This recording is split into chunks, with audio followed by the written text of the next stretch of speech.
Shalom saudara. Saudara merasa dikasihi Tuhan. Amin. Tuhan memberkatimu. Tuhan memeliharamu. Kau baik-baik saja saudara. Ya. Mari saudara kita akan belajar firman-Nya. Kalau morning prayer saya sampaikan ketika Daud merasa diberkati Tuhan. Ketika Daud merasa keadaan sekarang lebih baik dari kemarin, dia mengingat bagaimana tentang misi Tuhan, bagaimana tentang Tuhan, bagaimana tentang pekerjaan Tuhan. Dia mengingat begitu. Dan isi hati Daud ini adalah luar biasa di hadapan Tuhan. Dengan demikian kita bisa tahu bahwa itu isi hati Tuhan. Amin saudara. Isi hati Tuhan inginkan kita mengerti hatinya Dia, dan kita bisa mengeksekusi. Bagaimana kita bisa tahu hatinya Tuhan? Kalau kita tidak mencintai Tuhan. Bagaimana kita bisa tahu hatinya Tuhan kalau kita nggak tahu firman? Baik firman yang tersurat dan tersirat. Yang saya kasih contoh tentang Daud, ingin dia prihatin, dia ingin tabut Tuhan juga memiliki tempat yang baik, itu nggak pernah tersurat. Itu hanya tersirat. Tapi karena Daud mengasihi Tuhan, Daud sadar bahwa Tuhan sudah bekerja luar biasa terhadap dia. Dia mengucap syukur, dia mengingat bagaimana ya tabut itu ada di luar. Nah, sekarang ketika kita masuk ke tema mengeksekusi kerinduan Tuhan, seperti yang saya sampaikan, kita harus tahu firman, kita harus mencintai Tuhan, dan kita harus punya kedalaman pengetahuan tentang Dia, kedalaman pengenalan akan Dia. Karena kalau kita ini tidak punya kedalaman pengetahuan tentang Dia, jatuhnya adalah kalau saudara mungkin tidak mengetahui kedalaman gereja ini, saudara bisa jatuh ke dalam berbagai penghakiman atas gereja ini. Kalau saudara tidak mengerti kedalaman hati saya, saudara jatuh ke penghakiman atas diri saya. Sekarang saudara, mari kita lihat bagaimana kita bisa mengeksekusi hatinya Tuhan kalau kita nggak punya hubungan intens dengan Tuhan, kita nggak peduli dengan pekerjaan Tuhan. Ya, makanya saya tanya, apakah engkau baik-baik saja? Engkau diberkati Tuhan, engkau dipelihara Tuhan. Bagaimana selanjutnya kepedulian kita akan Dia? Apakah kita hanya terus kurang dan kurang, doa minta, jadi nggak pernah merasa mensyukuri keberadaan kita. Kita dilindungi, sekalipun dunia resesi engkau tetap bisa makan, ya. Sekalipun dunia jungkir balik engkau tetap aman, dipelihara Tuhan, ya. Bagaimana kita bisa mensyukuri ketika kita terus saja kurang dan kurang? Nah, jadi saudara, mari kita lihat dari pengalaman Daud ini yang ingin membangun rumah itu dengan motivasi benar, rumah Tuhan maksudnya, dengan ketulusan, ya. Dan kita tahu ternyata setelah Nabi Nathan datang, dia bernubuat. Saya jadi tahu, oh itu ya kerinduan Tuhan yang tidak tersirat, tidak diperintahkan, Buktinya Tuhan katakan, aku tahu kerinduanmu, teruskan. Ya, aku akan, firman Tuhan katakan, setiap kerinduan baik dia memperlengkapi. Dan dia tata, nanti yang bangun bukan kamu tapi anakmu. Artinya Tuhan merespon kerinduan hati Daud, dan Tuhan bersukacita. Ada kerinduan-kerinduan yang seperti itu.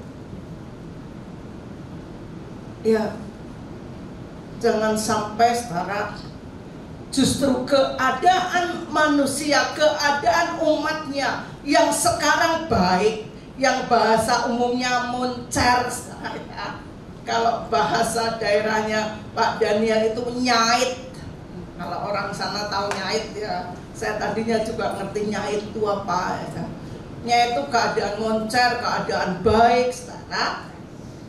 Dulu mungkin nggak punya rumah, sekarang punya rumah. Dulu lontang-lantung, sekarang punya kerjaan. Engkau mapan, engkau sehat, engkau baik. Yang terjadi malah apa? Sombong. Ya. Bukan semakin merendah, sadar ini dari Tuhan, tapi kemudian tidak ingat lagi dengan Tuhan. Tidak ingat lagi masa lalunya. Dari awalnya tidak ingat lagi. Justru ini kebalikan, bagaimana bisa mengeksekusi kerinduan hati Tuhan. Bagaimana Tuhan akan terus melanjutkan engkau orang yang diberkati ketika timbul kesombongan. Dan percayalah saudara, Tuhan itu Tuhan yang membangkit-bangkitkan. Apa yang Tuhan sudah beri dibangkit-bangkitkan. Tuhan itu tidak membangkit-bangkitkan ketika hanya perkara hikmat. Kalau saudara minta hikmat, dia beri, dia nggak akan mungkit-mungkit. Tapi keadaanmu sekarang ini, keadaan kita yang lebih baik ini, kemudian kita lupa, kita jual mahal, kita petingkah, bahasanya begitu, saudara. Maka Tuhan bisa bangkit-bangkitkan. Saya tunjukkan ayatnya ya. Itu banyak sebenarnya ayatnya, tapi saya akan cuplek-cuplek saja. Silahkan saudara baca yang lengkapnya ya. Kita lihat Yehezkiel pasal 16, supaya kalau Tuhan bangkit-bangkitkan, saudara tahu itu bukan perkataan saya, tapi itu perkataan firman. Itu bahasa firman. Yehezkiel pasal 16, saya akan ambil di ayat 5. Yehezkiel pasal 16 ayat 5. Tidak seorang pun merasa sayang kepadamu, sehingga diperbuatnya hal-hal itu kepadamu dari belas kasihan. Malahan engkau dibuang ke ladang oleh karena pandang enteng kepadamu pada hari lahirmu. Iya. Saudara, dikatakan tidak seorang pun merasa sayang kepadamu, sehingga tidak ada perbuatan kasih sayang lah. Engkau dipandang enteng pada hari lahir. Mari perhatikan, ini keadaan gambaran umat Tuhan. Awalnya engkau dianggap enteng, engkau bukan siapa-siapa, kaya tidak, pintar tidak, bangsawan tidak. Mau apa? Sedangkan dunia itu lebih-lebih dari itu semua. Dipandang enteng. Saya akan loncatnya. Ayat 9. Ini yang Tuhan lakukan. Ayat 9. Aku membasuh engkau dengan air untuk membersihkan darahmu daripadamu, dan aku mengurapi engkau dengan minyak. Iya. Tuhan ambil, Tuhan bersihkan, Tuhan mengurapi. Bahkan kalau saudara baca selanjutnya, Tuhan mendandani engkau. dengan pakaian warna-warni sehingga engkau cantik, engkau pinter, engkau punya uang, engkau dipandang, engkau tidak dienengkan lagi. Amin, saudara. Keadaan ini karena Tuhan mengasihi. Tapi mari kita lihat, saya akan loncat, silakan kau nanti baca perikop atas, perikop bawah ya. Pasal 16 masih ayat 22. Ketika mereka tidak tahu diri, saudara, ini lihat. Ayat 22. Dalam segala perbuatan-perbuatanmu yang keji dan persudalanmu itu, engkau tidak teringat lagi kepada masa mudamu, waktu engkau telanjang bugil sambil menendang-menendang dengan kakimu dalam lumuran darahmu. Iya. Tuhan mungkin saudara, kalau saudara baca di bawah-bawahnya, Tuhan mungkin kamu nggak ingat lagi ya, kamu dulu siapa? Engkau telanjang dan bugil, engkau berdarah-darah. Siapa yang membuat engkau jadi seperti ini? Dibangkit-bangkitkan, diungkit-ungkit.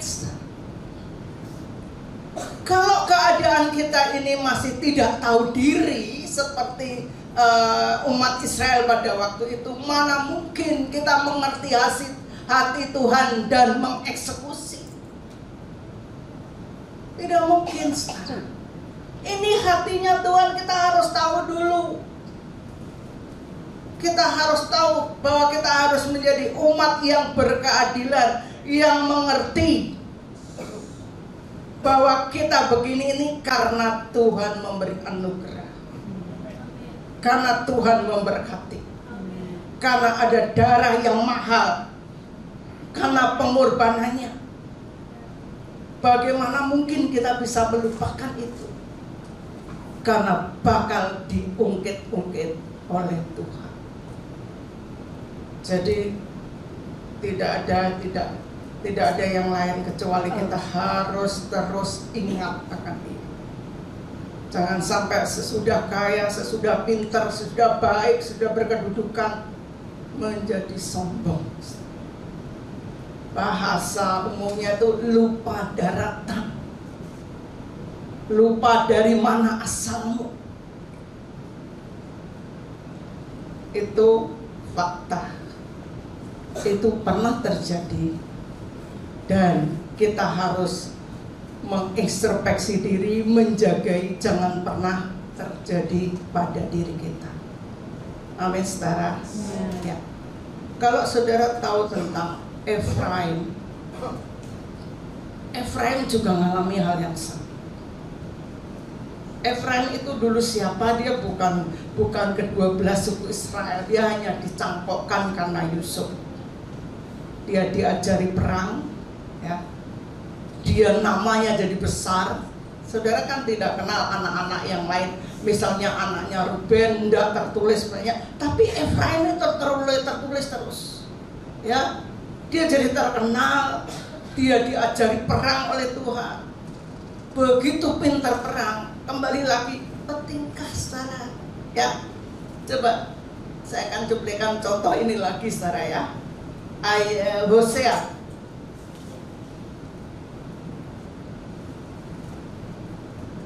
Hosea pasal 12 ayat 8. Banyak di kitab Hosea, kitab Yeremia tentang Efraim. Silahkan nanti cari, saudara, di konkordansi tentang Efraim. Hosea, ya, silakan. Hosea pasal 12 ayat 8. Sama seperti Kanaan. Ayat 9. Ayat 9.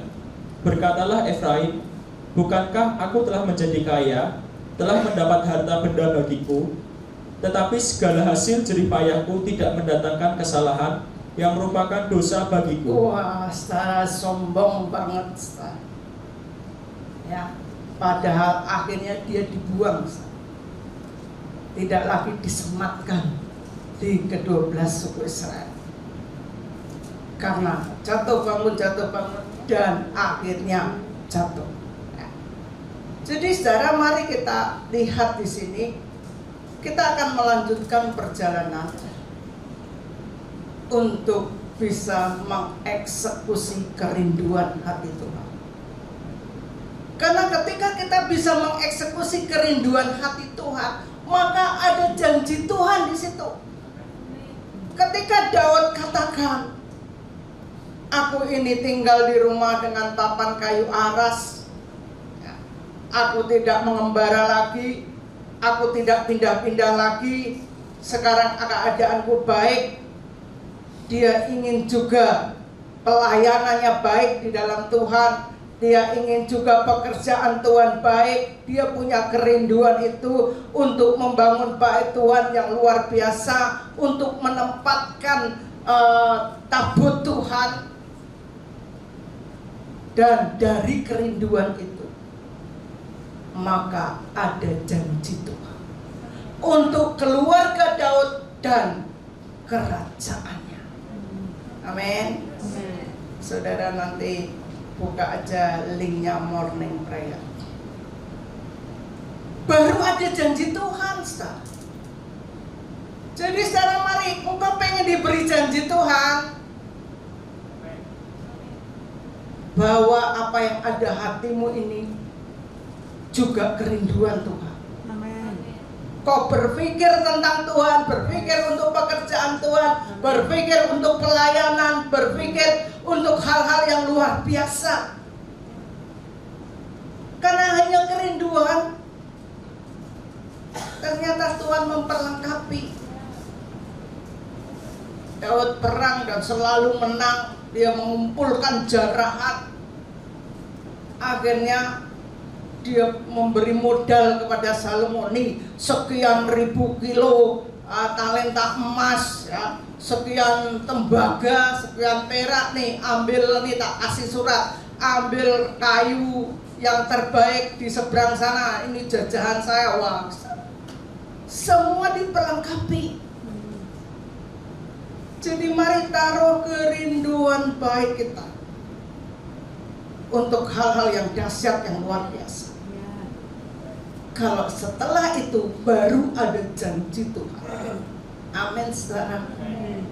Jadi janji Tuhan itu dimulai dari hati kita yang baik, ya, dari apa yang terkandung di kedalaman hati kita. Itu yang Tuhan mau, saudara. Karena sungguh jerih lelah pengorbanan kita itu tidak pernah sia-sia. Amin. Amin, saudara. Amin. Amin. Ya, kita harus tahu hati, harus punya hati ke Tuhan, hati ke pekerjaan Tuhan, hati untuk rumah Tuhan, hati untuk menyelesaikan misi Tuhan, hati untuk mencapai destiny dengan keberhasilan, saudara. Dan satu hal, menjaga perkenanan di hadapan Tuhan. Rindukan engkau terus hidup benar, jagai hidupmu berkenan di hadapan Tuhan. Itu hati Tuhan. Saya belajar dari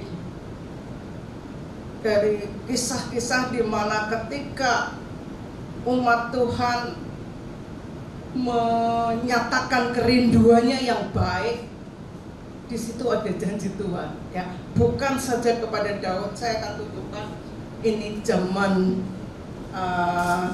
ada di Bilangan, saudara. Kita lihat ya, zamannya Peneas dan Eliezer. Kita lihat di Bilangan pasal 25. Saya akan tunjukkan di sini bagaimana hati kita yang baik, ya, bagaimana kerinduan yang baik. Ternyata itu yang tidak tersurat, ternyata itu kerinduan Tuhan. Ya. Bilangan pasal 25 mulai ayat 10 sampai 13. Bilangan pasal 25 ayat 10 sampai 13.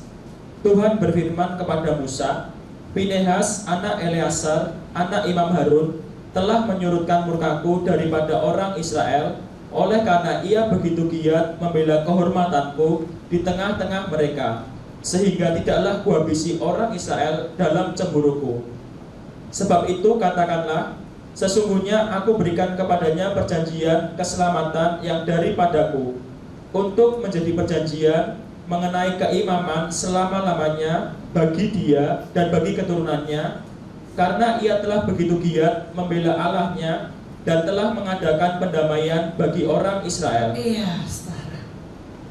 Tuhan tidak pernah meminta kepada Pinehas untuk membela dengan membunuh itu bangsa Israel yang berdampingan dengan Baal. Tuhan nggak pernah suruh. Ya. Tapi isi hati Pinehas sendiri, dia mau membela Tuhan, menjadi tangan kanannya Tuhan. Isi hati dan niatnya Pinehas sendiri mengerjakan itu. Dan kalau kita baca, ternyata dari isi hati Pinehas ini Tuhan kemudian memberikan janjinya. Berarti itu sesungguhnya kerinduan Tuhan. Umatnya membela kehormatan Tuhan. Umatnya memikirkan pekerjaan Tuhan. Umatnya mau berkorban. Umatnya menyediakan diri untuk menjadi tangan kanan Tuhan. Itu kerinduan Tuhan. Dan ketika itu bisa dikerjakan, maka ada janji Tuhan. Amin, saudara. Amin. Jadi sekarang mari saudara kita lihat, banyak hal yang bisa dikerjakan yang tidak nunggu perintah. Kalau yang diperintahkan saja kita ogah-ogahan, yang sudah jelas tersurat saja kita nggak mau mengerjakan. Bagaimana kita bisa mengerti hal yang tidak diperintahkan? Amin, saudara. Saudara paham ini? Misalnya ya, yang diperintahkan, oh Tuhan sudah memberi misi ke depan, gereja ini jadi berkat bagi bangsa. Tuhan sudah berikan hal ke depan, engkau akan menjadi anak panahnya. Bukankan memikirkan gitu, malah usap dengan perkara sendiri. Ya. Jatuh bangun dengan perkara yang sia-sia, yang gak mutu. Bagaimana kau terima janji Tuhan? Di sini janji Tuhan karena engkau memikirkan itu.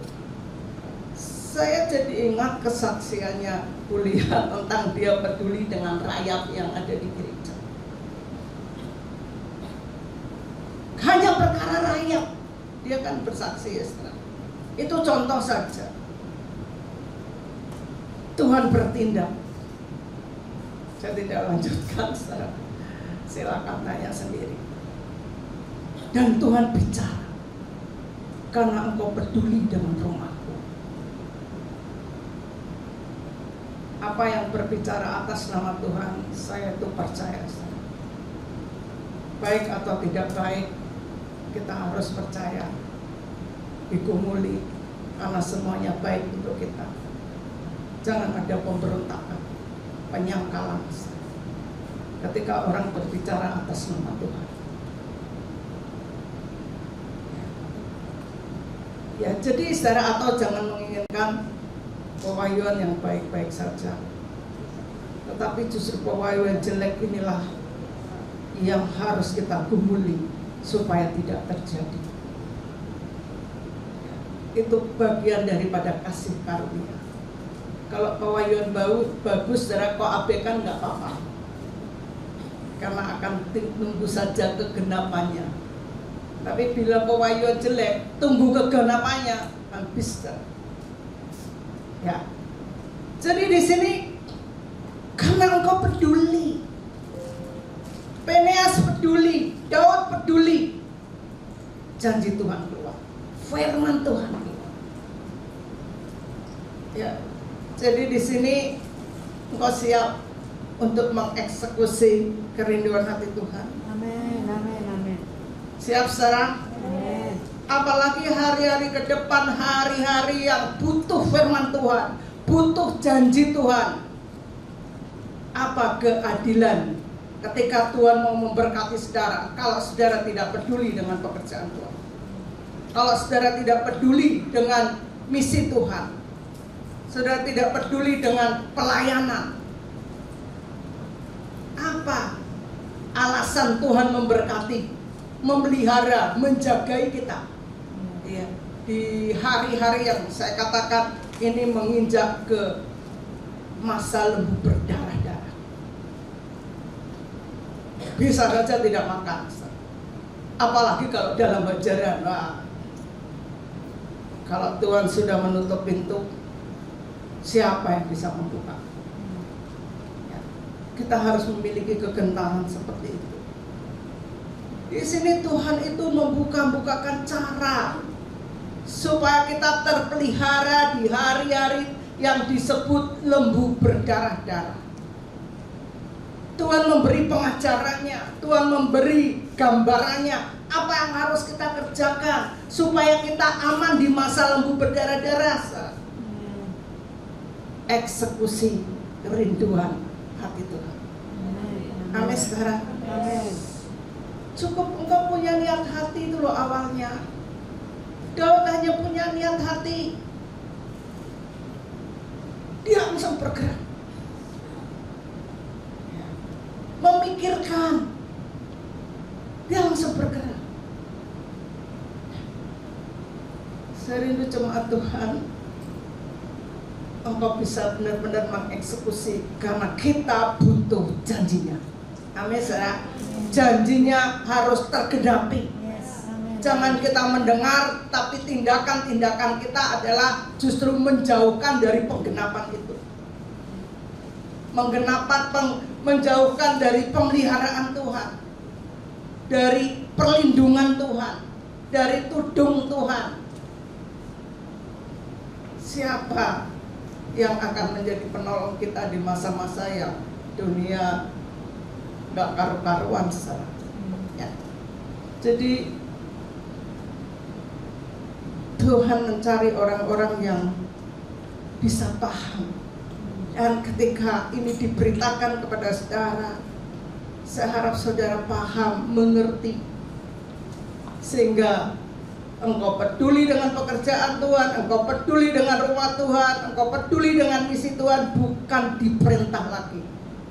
Amin. Tapi Roh Kudus penolong itu memberi titik sinyal di dalam diri kita, kerjakan. Ini sudah tidak waktunya jatuh bangun dalam kesalahan, dalam dosa. Setiap perkara harus segera diselesaikan. Amin saudara. Amin. Karena memang ke depan engkau ini akan menghakimi dunia. Amin. Amin. Bahkan firman Tuhan katakan penghakiman dimulai dari rumah Tuhan. Kalau di sini engkau dihakimi, jangan bilang gereja ini penuh penghakiman. Jangan bilang begitu, Ustaz. Oh, tahu ayatnya? Saya akan tunjukkan ya ayatnya. Kita buka dulu di 1 Petrus pasal 4.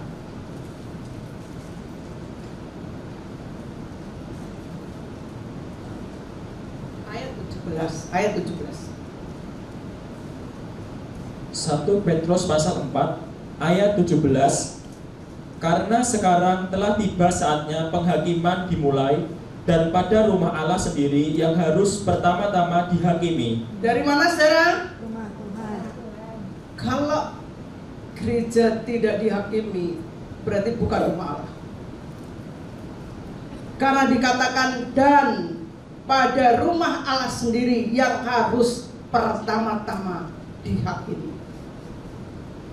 Maksudnya penghakiman gimana? Ketika engkau salah diurusi, saudara. Amin, amin. Bukan didiamkan. Amin. Karena bakal nantinya kita tuh menghakimi dunia. Kalau kita tidak bisa menyelesaikan masalah kita sendiri, bagaimana kita bisa dipakai Tuhan untuk menghakimi dunia? Saudara mengerti? Amin, amin. Ya, lanjutkan. Dan jika penghakiman itu dimulai pada kita, Amin. Amin. Penghakiman itu dimulai pada kita. Terus, bagaimanakah kesudahannya dengan mereka yang tidak percaya pada Injil Allah? iya, kita saja dihakimi, dicelok-celok ke salahnya, Ya, yang di luar itu bagaimana, tidak tahu salahnya, berbicara tentang kasih, tidak pernah diajar. Tuhan itu mengasihi dan mengajar. Firman Tuhan bahkan katakan, aku mengasihi, mengampuni, tapi hukuman itu terjadi. Ya, di mana? Bilangan berapa itu? Bisa carikan. Ya, itu Tuhan. Itu hati Tuhan. Coba kita lihat di 1 Korintusnya, 1 Korintus 6.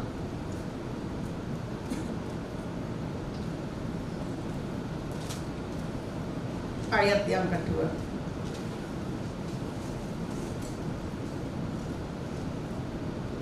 Ya, silakan. 1 Korintus pasal 6 ayat 2. Atau tidak tahukah kamu bahwa orang-orang kudus akan menghakimi dunia? Iya, orang-orang kudus akan menghakimi dunia. Engkau dipakai untuk menghakimi dunia nantinya. Lanjutkan.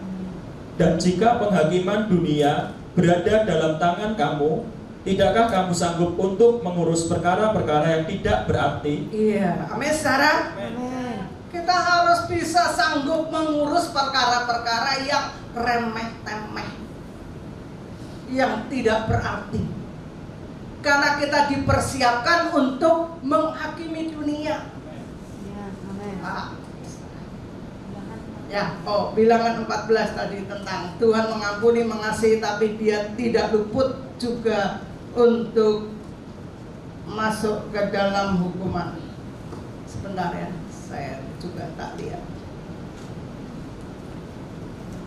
Kita buka bersama-sama saudara bilangan 14 ya. Ayat 18. Silakan. Bilangan 14 ayat 18. Tuhan itu berpanjang sabar dan kasih setianya berlimpah-limpah. Ia mengampuni kesalahan dan pelanggaran, tetapi sekali-kali tidak membebaskan orang yang bersalah dari hukuman. Bahkan ia membalaskan kesalahan bapa kepada anak-anaknya, kepada keturunan yang ketiga dan keempat. Iya, makanya saudara, jangan engkau berlindung dari yang disebut kasih. Kasih Tuhan, panjang sabar setia Tuhan. Tapi hati-hati tindakan kita. Karena ketika Dia mengasihi, Dia mengampuni, Dia juga menghukum. Ya. Jadi supaya kita terus ketika dihukum bilang Tuhan tidak adil gitu. Sangat adil Dia. Nggak usah diajari, Dia sumber keadilan.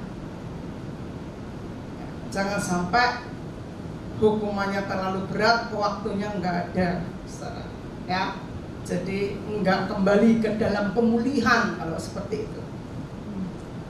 Hanya sampai habis membayar hukuman. Enggak sempat balik lagi untuk dipulihkan.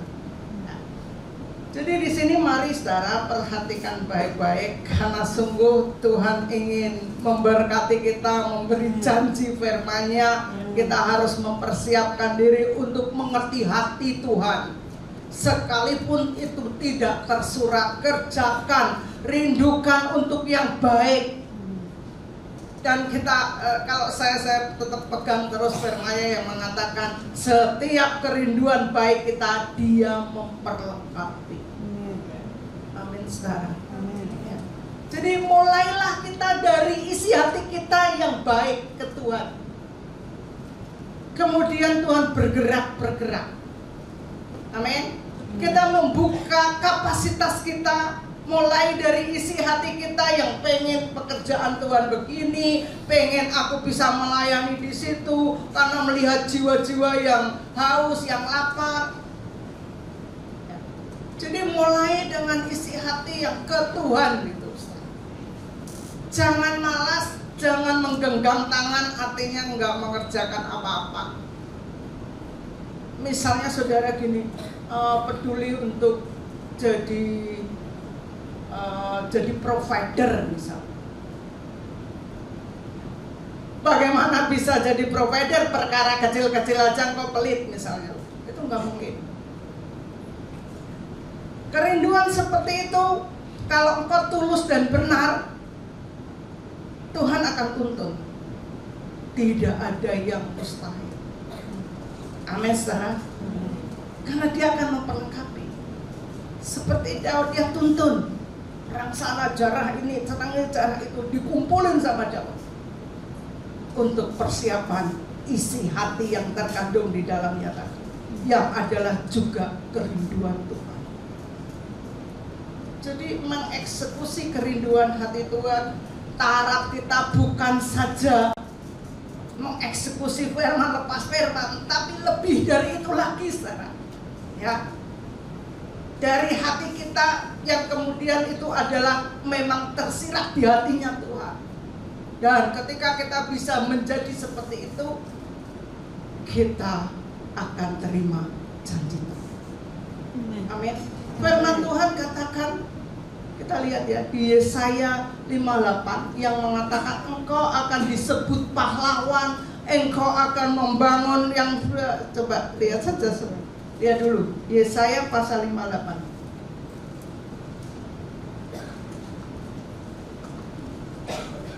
Coba sebentar ya, saudara, saya cari.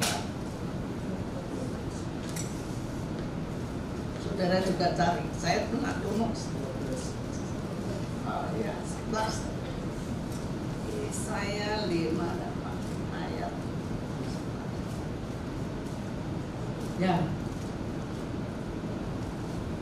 Ya, ayat 12. Yesaya 58 ayat 12. Yesaya pasal 58 ayat 12. Engkau akan membangun reruntuhan yang sudah berabad-abad dan akan memperbaiki dasar yang diletakkan oleh banyak keturunan. Engkau akan disebutkan yang memperbaiki tembok yang tembus, yang membetulkan jalan supaya tempat itu dapat dihuni. Iya. Ini sudah reruntuhan, sudah hancur-hancuran, sudah tidak ada harapan, sudah tidak semestinya, tapi Tuhan katakan engkau bisa itu. Amin, amin.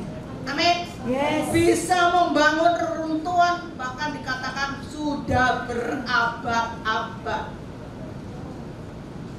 Ya.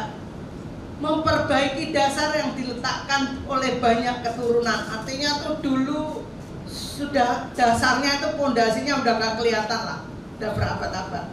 Engkau akan disebut yang memperbaiki tembok yang tembus. Temboknya tadinya udah bolong, sana diperbaiki. Yang membetulkan jalan supaya tempat itu dapat dihuni. Kita ini bisa seperti ini. Yes. Kalau saudara baca judulnya, perikopnya itu puasa, Ustaz. Kalau kita mau peduli pengen seperti ini, puasa. Engkau mau puasa untuk ini? Kebanyakan puasa jenisnya adalah mogok makan. Artinya untuk supaya aku diberkati, supaya usahaku lancar, supaya aku dapat pekerjaan.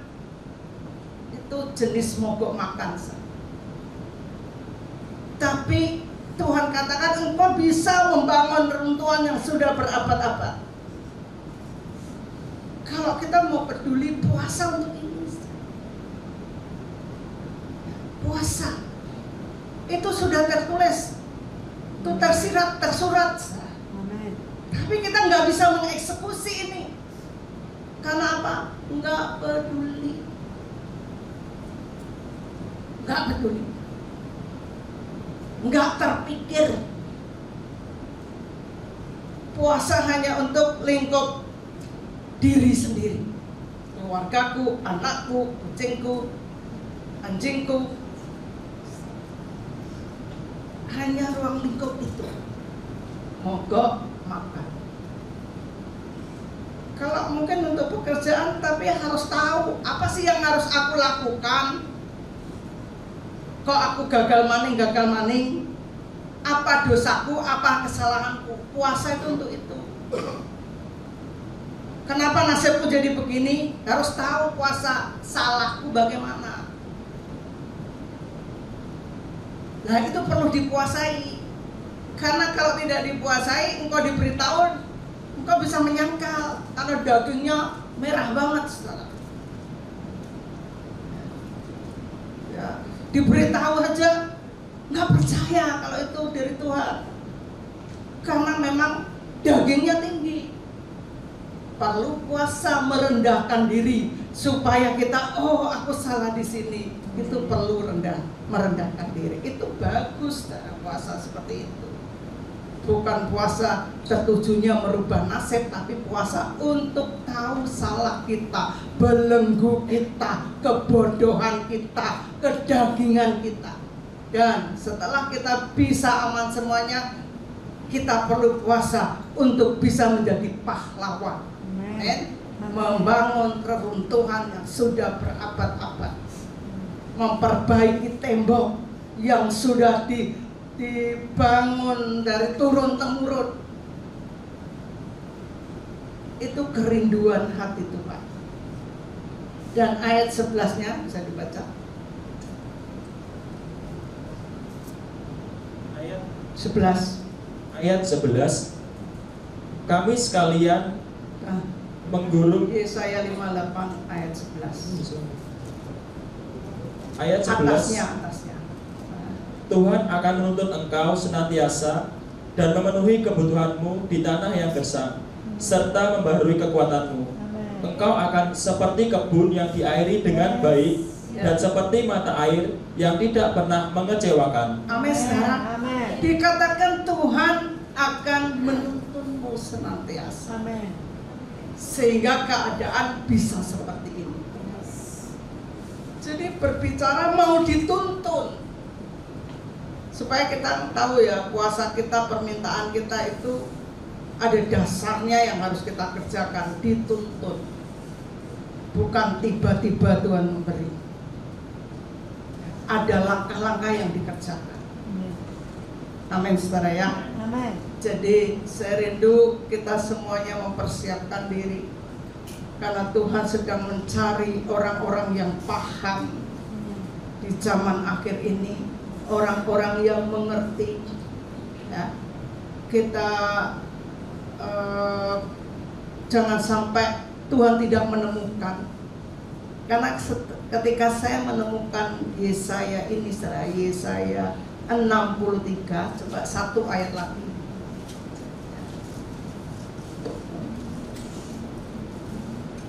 Yesaya 63 ayat 5. Yesaya, Kata Tuhan, ya, silakan. Yesaya 63 ayat 5. Aku melayangkan pandanganku, tidak ada yang menolong. Aku tertegun, tidak ada yang membantu. Lalu tanganku memberi aku pertolongan, dan kehangatan amarahku itulah yang membantu aku. Iya, saudara. Akunya ini Tuhan semua loh, saudara. Ya. Dia katakan aku melayangkan pandanganku. Dia cari, itu lihat. Tidak ada yang menolong. Tidak ada yang peduli. Tidak ada yang tergerak. Nah, aku tertegun. Ini Tuhan semua, saudara. Karena hanya besar. Tidak ada yang membantu. Tuhan punya pekerjaan besar, Tuhan punya misi besar, Tuhan punya marah besar, Tuhan punya apa? Dia cari, saudara, nggak ada yang paham, nggak ada yang peduli, nggak ada yang ngerti. Terus, saudara, di sini dikatakan, lalu tanganku memberi aku pertolongan. Tangan Tuhan sendiri memberi pertolongan Tuhan sendiri. Ya, sudah jelas ya ayat ini. Tanganku memberi aku pertolongan, dan bahaya ini, saudara, kehangatan amarahku itulah yang membantu aku. Jadi Tuhan jengkel, saudara. Sekarang ini Tuhan melayangkan pandangannya. Biarlah kita adalah orang yang peduli, yang mau mengeksekusi kerinduannya, yang dikatakan mau menolong, mau ambil bagian, mau ikut mengerjakan, supaya apa? Tidak ada kehangatan amarahnya. Amin, saudara. Siap, saudara. Ini bagian kita. Ini misi Tuhan untuk kita. Amin. Amin. Karena janjinya dia mau pelihara di saat lembu berdarah-darah. Ya. Dan Tuhan katakan, aku menuntunmu Yes. Amin. supaya engkau disebut taman yang diairi. Amin. Engkau tetap hidup dengan damai sejahteramu. Amin. Engkau hidup dengan kelimpahan. Amin. Ada janji Tuhan. Amin. Jadi di sini peduli. Amin. Amin, saudara. Amin. Apa yang terkandung dalam hatimu yang baik untuk Tuhan, Amin. kerjakan. Amin. Apa yang tersirat di dalam hatimu karena Tuhan menyertaimu, biarlah itu hati Tuhan. Amin. Sehingga ada janji Tuhan. Amin. Amin. Ada pelangi dari Tuhan. Yes. Amin. Saya rindu firman ini mempersiapkan engkau diberkati. Amin. Amin. Amin. Tuhan memberkati. Amin. Mari tundukkan kepala.